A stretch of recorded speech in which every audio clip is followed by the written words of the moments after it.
Thank you. I've been watching you since 2007, when I joined the journalism faculty at Indiana University, Bloomington.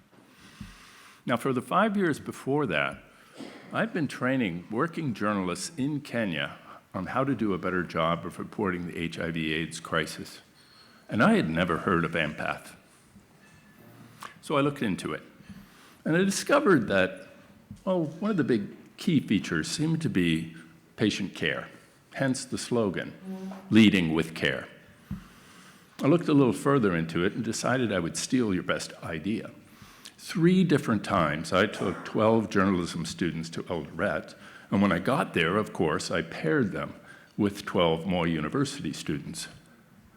They would form 2-person reporting teams, go out into the hospital, into the clinics, out into the countryside and down into the slums, and report about what Empath was doing.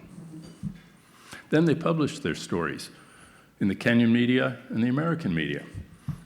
And I was deeply envious. So in 2019, I used my sabbatical and a Fulbright Award to go to Kenya and watch you for myself.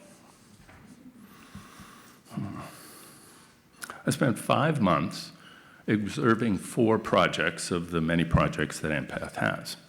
I filled 5 notebooks that I bought from Naivas. I recorded 17 hours of audio interview, and I took over 7,000 photographs, some of which you see on the screens now.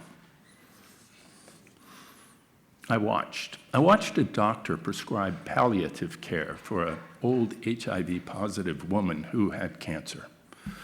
I watched an oncology nurse prepare IVs for her patients in the Chandaria Center. I watched GSE groups keep their books and give microloans to each other. I watched a Pakistani agricultural expert teach about silage farming to a dairy co-op under the shade of a giant fig tree. I watched teenagers dance the salsa at the Rafiki Center and then practice putting a condom on a wooden penis. Blindfolded.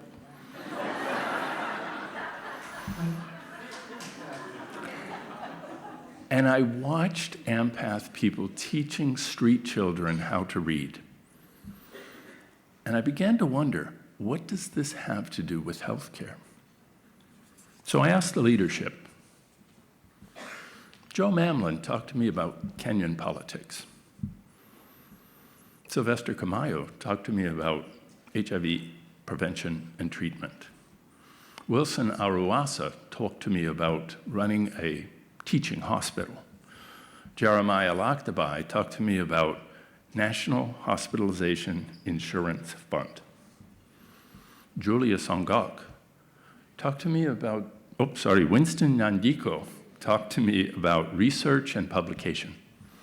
Julia Songok talked to me about growing up the child of Empath. And Laura Rule talked to me about growing up with Julia Songok as another child of Empath. And Bob Einhorn, he talked to me about the very core of a good relationship. And so I listened very carefully. He described his task as if he were Sisyphus. He said he rolled the boulder up the hill because Joe and Harun and Sylvester and so many of his friends were rolling their own boulders. I pressed to get beyond Greek mythology and asked Bob why he would and his friends would do these hard things. And he finally told me, it is love.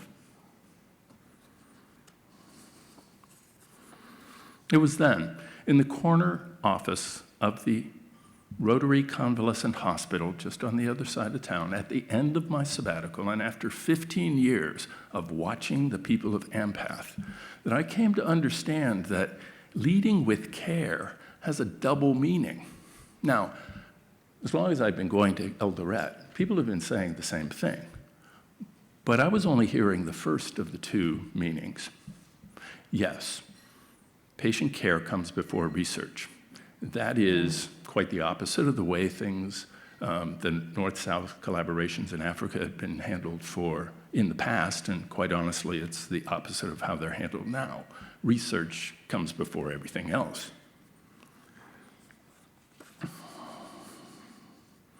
But leading with care is more than an ordering of priorities. It means caring for and about each other comes first. Getting to know people as people comes first. Listening to people as if they're family comes first. Returning to see them again and again comes first. Falling in love with them comes first. Leading with care goes right to the core of what I think medicine has been since before there was science, showing how much you care for your fellow human beings. Enough to hear them, enough to help them, enough to heal them, enough to love them. That's one of the observations I've made while I've been watching you. If you'd like to find out a few of the other things I've learned, my book is available on auction out there in the hallway. Thank you very much.